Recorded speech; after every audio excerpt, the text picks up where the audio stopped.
बिस्मिल्लाहिर्रहमानिर्रहीम। अस्सलाम वालेकुम। आज मैं आपको बताऊंगी आलू के ज़ैंगर चिप्स बनाने का तरीका। बाज़ार से बेहतर क्रिस्पी चिप्स आप घर में तैयार कर सकेंगे। बच्चों को आप बर्गर, शवारमा या पकौड़े, समोसे देने की बजाय ये रेसिपीज दें, वो बहुत ही मज़े के साथ खाएंगे। उम्मीद है कि आप लोगों को पसंद आएगी। तो इसके लिए आप आलू लें, जितनी आपने चिप्स बनानी है इस हिसाब से आप आलू लें। आलू आप अच्छी किस्म के गोल लें, दरमियाने साइज़ के। इनको आप धोकर साफ कर लें और फिर आप इसका छिलका उतार लें। इसका छिलका काट लें या क्रश कर लें। आलू को अच्छी तरह साफ कर लें। आलू को छिलका उतारने के बाद अब आप इसको टुकड़ों में काट लें। इसको आप कटर के साथ या मशीन के साथ आप बारीक बारीक टुकड़े जो हैं वो काट सकते हैं। देखें, इस तरह आप कटर के साथ ढेरों चिप्स जो है वो मिनटों में तैयार कर सकते हैं। आप इस तरह भी इसके टुकड़े काट सकते हैं या आप इसके छुरी के साथ काट लें।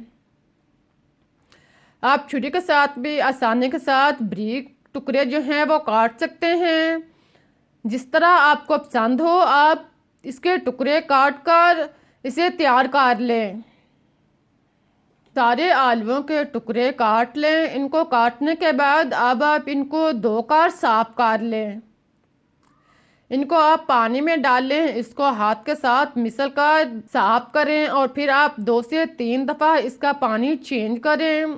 इसको आप पानी उतार कर जालीदार बर्तन में रखें ताकि इसका पानी अच्छी तरह रिमूव हो जाए और इसे खुश्क कर लें।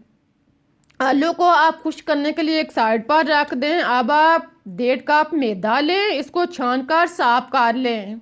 इसमें आप 1 चम्मच कॉर्नफ्लोर शामिल करके मिक्स कर लें। फिर आप इसमें सुरख मिर्च पीसी हुई 1 चम्मच, काली मिर्च पीसी हुई आधा चम्मच, नमक 1 चम्मच, अदरक लहसुन पाउडर 1 चम्मच, मीठा सोडा 1 चौथाई चम्मच, चिकन पाउडर 1 चम्मच डालकर मिक्स कर लें। इन सारे मसाले को आप मैदे के अंदर अच्छी तरह मिक्स करें। मैदे को तैयार करने के बाद आप आधा कप जो है वो मैदा एक साइड पे निकाल लें। इसको आप एक अलग बाउल में निकाल लें। बाकी आप मैदे को एक साइड पर रख दें। आधे कप मैदे में आप चुटकी भर फूड कलर डालें। ज़्यादा फूड कलर डालने के बाद आप इसमें पानी डालें और इसको आप मिक्स करें, गोल लें। आधा रिक्वायर इसमें पानी डालकर इसको आप अच्छी तरह गोल लें। इस तरह का नॉर्मल सा मैदा तैयार कर लें जो ना ज़्यादा गहरा हो ना ज़्यादा पतला हो। ख्याल रहे कि इसके अंदर गिल्टी जो है वो नहीं होनी चाहिए। अच्छी तरह मैदे को गोलने के बाद अब आप आलू के पीस को इसके अंदर डाल लें। 2 या 3 पीस या एक एक करके पीस इसके अंदर डालकर इसके दोनों साइड पर आप मैदा लगा लें। इसको आप गीले मैदे में रोल करने के बाद अब आप इसको खुश्क मैदे के अंदर रखें। आलू को आप खुश्क मैदे के अंदर रखने के बाद अब आप इसके ऊपर मैदा डालें। इसके दोनों साइड पर आप खुश्क मैदा लगाएं और इसको आप 1 से 2 दफ़ा दबाकर इसको सेट कर लें। देखें, इस तरह आप इसको पीसों को तैयार करते जाएं। इसको आप तैयार करने के बाद झटका साफ कर लें और इसको आप प्लेट में रखते जाएं। इसी तरह एक एक करके सारे पीस जो हैं वो तैयार करें। पहले आप इन पीसों को तैयार कर लें और फिर आप इनको फ्राई करें। इनको आप तैयार करने के बाद ज़्यादा देर तक ना रखें। इनको आप तैयार करके फ़ौरन फ्राई करें। फ्राई करने के लिए आप घी या ऑयल को गर्म करें। घी इतना हो कि पीस इसमें जो हैं वो डूब जाएं। फिर आप एक एक करके पीस जो हैं इसके अंदर डालते जाएं। बर्तन के रिक्वायर के मुताबिक आप इसके अंदर पीस डाल लें और इसको फ्राई होने दें। 1 से 2 मिनट तक आप इसको हरकत नहीं दें। जब ये हल्के ब्राउन हो जाए, मैदा सेट हो जाए, तो आप इसको हरकत दें। फिर आप इसकी साइड चेंज करें।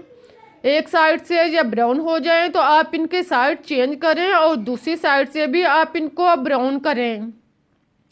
पहले 1-2 मिनट तक आप इनको एहतियात के साथ चेंज करें, हरकत दें। फिर आप आसानी के साथ इनको हरकत देते जाएं और ब्राउन करते जाएं। अब ये ख़राब नहीं होगी, इनकी तह जो है वो बिल्कुल भी उतरेगी नहीं। इनको आप डीपली क्रिस्पी फ्राई कर लें, ब्राउन कर लें। देखें, इस तरह के जब ब्राउन हो जाएं तो आप इनको निकाल लें। इनको निकाल कर टिश्यू पेपर पर या जालीदार बर्तन पर रखें ताकि इसका ऑयल जो है वो अच्छी तरह रिमूव हो जाए। इसी तरह आप बाकी पीस भी तैयार कर लें। इस तरह से आप बनाएंगे तो आप कम वक्त में ज़्यादा बेहतरीन रेसिपी जो है वो बच्चों के लिए तैयार कर सकेंगे। आप बच्चे खाएं, बड़े खाएं, सभी को पसंद आएगी। उम्मीद है कि आप लोगों को भी पसंद आएगी। अगर आपको अच्छी लगे तो इसे लाइक, शेयर और सब्सक्राइब करना मत भूलिएगा। मुझे इजाज़त दें इस दुआ के साथ कि जहाँ भी रहें खुश रहें, आबाद रहें, हंसते मुस्कुराते रहें। अल्लाह हाफिज़।